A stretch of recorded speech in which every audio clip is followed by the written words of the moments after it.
So it is the morning of the first day of our March 2025 module. And I mean, you can see the parking lot's clear, but there is snow right there. So it's predicted that between, well, really Saturday night and through Sunday, we're supposed to get up to 30 centimeters of snow. So we're going to have to play it by ear for the safety of the students and do our best to hybridize. So both in person and online, really Zoom, and then home exercises to try to make sure that everything works, that the students learn and the students stay safe. So unfortunately, our old vacuum got dropped a couple times and the swivel on the vacuum head got broken, so I had to get us a new vacuum. Haven't unboxed it yet. I don't know that an unboxing video of a vacuum would be all that cool, but again, sharing the mundane stuff. I had to get a new vacuum just so the place can be clean. So we've got a small crew in during our Snowpocalypse, and we have them running an experiment in class, but also the people at home are running an experiment. We're going to try to make stuff work with what we've got, especially considering that we want to make sure everybody stays nice and safe. So while the students are laughing, they're actually recording the data. So it may not be a traditional experiment, but it's working. I'm not taking a fucking picture, it's a video. You're fucking putting me on video. I'm recording now? Yes. Hi. So during the Snowpocalypse, Snowpocalypse February 2025, we have the two first people who have finished all of their requirements and they have signed the wall.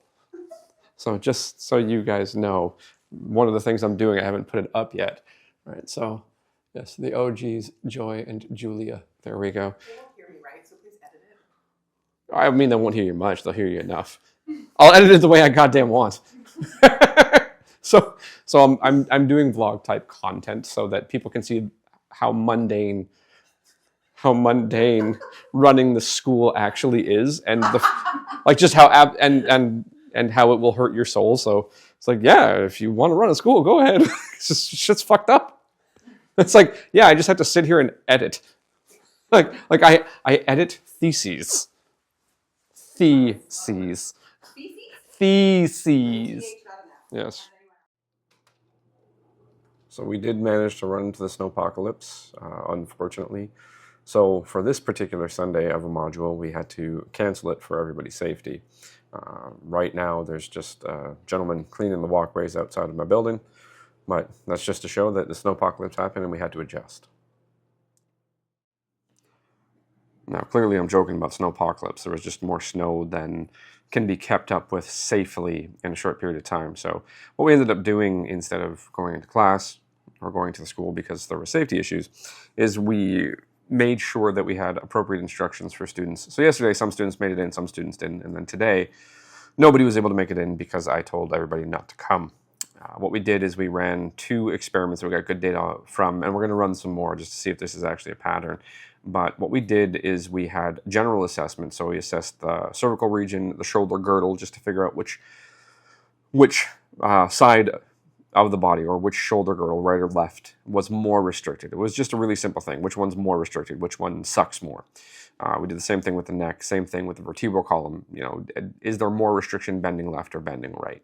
Then we did the hip, the knee, and the ankle, just to get a nice diffuse range of things. So we had a bunch of findings. Now, what we have, the red over here, this is treating the hip and seeing if after you treat the restricted hip, so you have to find the restricted hip, you treat it short lever, so no long lever, no using the leg, no using the torso, you just go over pressure to the soft tissues on the hip that's restricted. And then what we try to find out is how often after that these areas change. So about 30% of the time when you treat the hip that's restricted, the shoulder that's restricted will change. About 50-ish% of the time when you treat the hip that's restricted, short lever, the vertebral restriction seems to change. Now, 92%, there's something funny going on here with respect to the hip, because what probably happened is either no change. There was just data missing. So that little spot, there's a piece of data missing. Then when we get into the knee, we see about 18% of the time when you treat the hip that's restricted, the knee will change.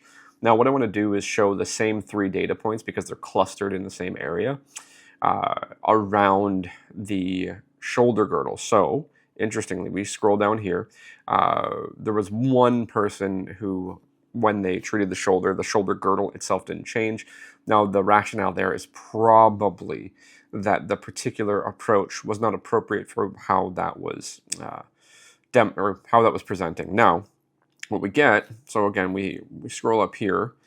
So 95% of the time in this particular case, this is probably going to go up if we run it more. The shoulder will change. 48% vertebral column changes when you treat the hip. About 45% of the time, the vertebral column restriction, whatever was noted, seems to change when you treat the restricted shoulder. 30% or 31, 32-ish percent. So when you treat the restricted shoulder girdle, short lever, no fancy stuff involved, you will have change to the hip that's restricted. And that is very similar to around 30-ish percent of when you treat the hip that's restricted, the shoulder changes. Right, we get that. Then when we get into the knee, you treat the shoulder girdle, the knee doesn't change, and essentially the ankle doesn't really change. So we've got something interesting here, and what we're going to do is we're going to expand this by doing cranial approaches and checking all these things and then seeing if there's changes after, and then an abdominal approach, short lever again, and seeing if this stuff changes. What we have so far is an interesting pattern that about 45 to 50% of the time when you treat the restricted hip or shoulder girdle, short lever, very simple treatment, the vertebral column seems to change. And about 30-ish percent of the time when you treat the restricted shoulder or hip, the opposite changes. So if you treat the shoulder girdle that's restricted, short lever, the hip that's restricted changes about 30% of the time. When you treat the restricted hip, the restricted shoulder seems to change about 30% of the time. So we got something interesting here.